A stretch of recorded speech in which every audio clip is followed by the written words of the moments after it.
Exit poll പ്രവചനം 2024 ഓരോന്നായിട്ട് പുറത്ത് വന്നുകൊണ്ടിരിക്കുകയാണ്. നാഷണൽ മീഡിയയും ക്രെഡിബിളായിട്ടുള്ള ഇൻ്റർനാഷണൽ മീഡിയയും പറഞ്ഞതുപോലെ തന്നെ സംഭവിക്കുന്നു. നരേന്ദ്രമോദി മൂന്നാമത് അധികാരത്തിൽ കയറുന്നു വലിയ ഭൂരിപക്ഷത്തോട്. അതായത് നേരത്തെ നെഹ്റു ആയിരുന്നു, ജവഹർലാൽ നെഹ്റു ആണ് 3 പ്രാവശ്യം അടുപ്പിച്ച പ്രധാനമന്ത്രിയായത് സ്വാതന്ത്ര്യത്തിന് ശേഷം. എല്ലാ കണക്കുകളും തെറ്റിച്ചു. അതായത് നരേന്ദ്രമോദി ഏറ്റവും വലിയ ഭൂരിപക്ഷം ആലോചിച്ച് നോക്കുക. പലരും പ്രെഡിക്റ്റ് ചെയ്യുന്നത് ഏകദേശം 320, 350, 380, 400 വരെ ടച്ച് ചെയ്ത് പോകുന്നു. ഇത് ഞാനൊരു എളിയ ഒരു ജേർണലിസ്റ്റാണ്.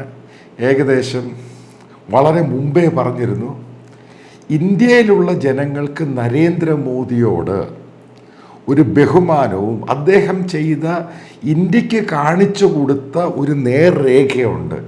കഴിഞ്ഞ 60 വർഷം കൊണ്ട് എന്തായിരുന്നു ഇന്ത്യയിൽ കാണിച്ചു കൊടുത്ത കോൺഗ്രസ് പാർട്ടിയും മറ്റുള്ള പാർട്ടികളും ചെയ്ത്, അതിൽ നിന്ന് വിഭിന്നമായി 10 വർഷം കൊണ്ട് ഇന്ത്യയെ എവിടെ എത്തിക്കാം, അതേപോലെ തന്നെ 2047 ഇന്ത്യ എവിടെയാണ് എത്തി നിൽക്കുന്നത്, ആ ഒരു സ്വപ്നം ഓരോ ഇന്ത്യക്കാരനും കൊടുത്തതിൻ്റെ സാക്ഷാത്കാരമാണ് ഈ എക്സിറ്റ് പോളിൽ കാണുന്നത്. കേരളത്തിലെ ചില മണ്ടൻ മീഡിയയും യോഗേന്ദ്ര യാദവും കുറച്ച് ഡൽഹി ബുദ്ധിജീവികളൊക്കെ അടിച്ചിറക്കി. കാരണം എല്ലാം കോൺഗ്രസിൻ്റെ ചംചാകളാണ്.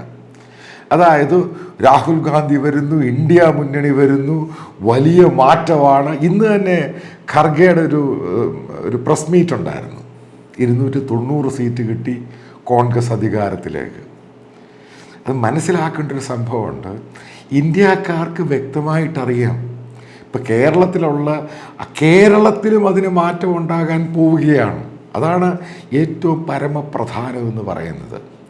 അതായത് മഹാഭൂരിപക്ഷം ഇന്ത്യക്കാർക്കറിയാം. കാരണം അവരെത്രയോ വർഷം കൊണ്ട് ആളുകൾക്ക് വോട്ട് ചെയ്യുകയാണ്, പല പാർട്ടികൾക്ക് വോട്ട് ചെയ്യുകയാണ്. 28 പാർട്ടിയുള്ള അതിന് സ്റ്റെബിലിറ്റി ഇല്ല എന്നുള്ള കാര്യം ഇവിടെയുള്ള കൊച്ചു കുട്ടികൾക്ക് പോലും അറിയാവുന്ന കാര്യം. എല്ലാം തട്ടിയും കൂട്ടിയും കൊണ്ടുവന്ന സംഭവമാണ്.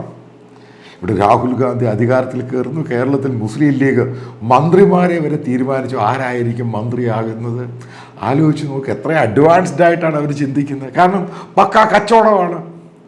ചിലയാൾ അവിടെ ഡൽഹിയിൽ കൂടിയിട്ട് ഏതൊക്കെ പോർട്ട്ഫോളിയോ ആയിരിക്കും ഓരോരുത്തർക്ക് കൊടുക്കുന്ന, ആരായിരിക്കും അത് അടുത്ത 1 വർഷം പ്രധാനമന്ത്രി, അടുത്ത ടൈമിൽ ആരായിരിക്കും, അതായത് 1 വർഷം കഴിയുമ്പോൾ ഇതേപോലെയുള്ള ചർച്ചകളൊക്കെ ഡൽഹിയിൽ തുടങ്ങിയിരുന്നു. ഈ കോൺഗ്രസ് ഉൾപ്പെടെയുള്ള ഇന്ത്യ മുന്നണി എനിക്ക് നേരിട്ടറിയാവുന്ന വസ്തുതയാണ്. അപ്പോൾ അപ്പോഴും ഞാൻ വളരെ കൃത്യമായിട്ട് പറഞ്ഞു, അതായത് ഏകദേശം 6 മാസം മുമ്പേ പറഞ്ഞു, വൻ ഭൂരിപക്ഷത്തോടു കൂടി മോദി അധികാരത്തിൽ വരും. കാരണം ഇന്ത്യയുടെ ഒരു വിസിബിലിറ്റി ഉണ്ട്. ഇന്ത്യയെ മാറ്റിയത് നരേന്ദ്രമോദിയാണ്. ഇവിടെ BJP അല്ല സക്സസ്ഫുൾ. അത് വീണ്ടും ആവർത്തിക്കുന്നു. കാരണം BJPയുടെ 100ഓളം MP കഴിഞ്ഞ പ്രാവശ്യം സീറ്റ് കൊടുക്കാത്തവർ BJPയെ തോൽപ്പിക്കുക 70-80ഓളം പേര് ശ്രമിച്ചിട്ടും, അതായത് ലോക്കലായിട്ടുള്ളവർ RSS ഇവരെ അനുകൂലിച്ചിരുന്നു. ഈ ഡിസിഡൻറ്റ് സീറ്റ് കിട്ടാത്ത MP അനുകൂലിച്ചിട്ട് പോലും ജനങ്ങൾ മോദി എന്ന് പറഞ്ഞൊരു ഫാക്ടർ അതിനൊക്കെ അപ്പുറമായി മാറി. അതായത് RSSനേക്കാളും BJPയുടെ ഒക്കെ വളരെ മുകളിലോട്ടൊരു ടവറിങ് പേഴ്സണാലിറ്റി ആയിട്ട് നരേന്ദ്രമോദി മാറി. അതാണത് കാണുന്നത്. ഈ എക്സിറ്റ് പോള് ഏകദേശം 80-85% ശരിയായിരിക്കും. കാരണം ഒരു എക്സിറ്റ് പോൾ, എല്ലാ എക്സിറ്റ് പോളിലും പറയുന്നത് ഇത് തന്നെയാണ്, വൻ ഭൂരിപക്ഷത്തിൽ മോദി അധികാരത്തിൽ വരുന്നു. അതായത് രാഹുൽ ഗാന്ധി നയിക്കുന്ന ഇന്ത്യ മുന്നണി എന്ന് പറയുന്നത് എവിടെ എത്തുന്നില്ല. അത് 150, കാരണം അതെല്ലാവരും കൂടെ ചേർന്ന് 150 പോലും ക്രോസ് ചെയ്യുമോ? ഇതാണ് അടുത്ത ഏറ്റവും വലിയ ചോദ്യങ്ങളും സംശയങ്ങളും ഇതുമായിട്ട് പോകുന്നത്. മറ്റൊരു പ്രധാനപ്പെട്ട കാരണം ഈ എക്സിറ്റ് പോളിൽ കാണുന്ന അത് തന്നെ സംഭവിക്കാൻ പോവുകയാണ്. അതായത് ജൂൺ 4 സൗത്ത് ഇന്ത്യയിൽ, അതായത് സൗത്ത് ഇന്ത്യയുടെ ഒരു പ്രശ്നമുണ്ടായിരുന്നു. ഇപ്പോഴും ഇത് ഹിന്ദു പാർട്ടിയാണ്, നോർത്ത് ഇന്ത്യൻ പാർട്ടിയാണ്, ഹിന്ദി പാർട്ടിയാണ്. അതൊക്കെ മാറിയിട്ട് സൗത്ത് ഇന്ത്യയിൽ വൻ രീതിയിലാണ് BJP ഒരു പാത്ത് ബ്രേക്കിംഗ് ഉണ്ടാക്കാൻ പോവുകയാണ്. ആന്ധ്രാപ്രദേശിൽ TDP ആയിട്ട് ചേർന്ന്, അതേപോലെ തന്നെ തെലുങ്കാനയിൽ ഏകദേശം 10ഓളം സീറ്റ് കിട്ടുമെന്നാണ് പറയുന്നത്. തമിഴ്നാട്ടിൽ 2-3 സീറ്റുകൾ കിട്ടുമെന്ന് പറഞ്ഞാൽ കേരളത്തിൽ, അതായത് കേരളത്തിൻ്റെ പൊളിറ്റിക്കൽ ഹിസ്റ്ററി മാറുകയാണ്, ചരിത്രം മാറുകയാണ്. നിങ്ങൾക്ക് നേരത്തെ ഞാൻ പറഞ്ഞ വീഡിയോയിൽ പറഞ്ഞിട്ടുണ്ടായിരുന്നു, ഏകദേശം 3-4 സീറ്റുകൾ ബി ജെ പിക്ക് കിട്ടാൻ സാധ്യതയുണ്ട്. കാരണം കേരളത്തിലെ ജനങ്ങൾക്ക് ഈ ഇടതുമുന്നണിയും Congress, U D F, L D എഫും മടുത്തു. അതാണ് പ്രധാനപ്പെട്ട കാരണം. അവർ ചിന്തിക്കാൻ തുടങ്ങി. അതായത് കേരളത്തിലുള്ള ജനങ്ങൾ പോലും മോദിക്ക് അനുകൂലമായിട്ട് ചിന്തിക്കാൻ തുടങ്ങി. അതുകൊണ്ടാണ് ആദ്യമായിട്ട് കേരളത്തിൽ 3-4 സീറ്റ് ബി ജെ പിക്ക് കിട്ടുമെന്ന് പറയുന്നത്. വോട്ടിംഗ് ഷെയർ ഭയങ്കരമായിട്ട് കൂടുമെന്ന് പറയുന്നു. ഇതൊക്കെ എന്താണ് കാണാൻ പോകുന്നത്? അതായത് കേരളത്തിൽ ഈ anti Modi, anti B J P എന്നുള്ള സാധനം ഇല്ലാതാവുകയാണ്. അങ്ങനെ വരുവാണെങ്കിൽ 2026 നിയമസഭാ ഇലക്ഷനിൽ ആലോചിച്ച് നോക്കുക, 30-35 സീറ്റ് കിട്ടി ബി ജെ പി വൻ ശക്തിയായിട്ടങ്ങ് മാറും.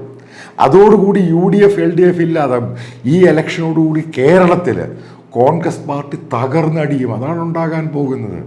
എക്സിറ്റ് പോളിൻ്റെ ഫലം ഇതേപോലെ ഇതിൻ്റെ ആവർത്തനം മാത്രമായിരിക്കും ജൂൺ 4 സംഭവിക്കുന്നത്. അതായത് പ്രഡിക്ഷൻ വളരെ കറക്റ്റാണ്. നരേന്ദ്രമോദി ഒരു അൺഡിസ്പ്യൂട്ടബിൾ ലീഡറാണ് ഗ്ലോബലി. അദ്ദേഹത്തെ ഇന്ത്യയിലെ ജനങ്ങൾ 2 കൈയും നീട്ടി 3-ാം ടൈമിലോട്ട് നയിക്കുന്നു. അതല്ലാതെ ഈ ചില മിഡ്ഡികൾ വന്നിട്ട് ആദ്യമായിട്ട് നോർത്ത് ഇന്ത്യയിലും ഈസ്റ്റേൺ ഇന്ത്യയിലൊക്കെ പോയിട്ട് വന്നിട്ട് ഇതാണ് സംഭവം, അതാണ് സംഭവം, അവിടെ വലിയ റാലി നടക്കുന്നു, ഇതൊന്നുമല്ല.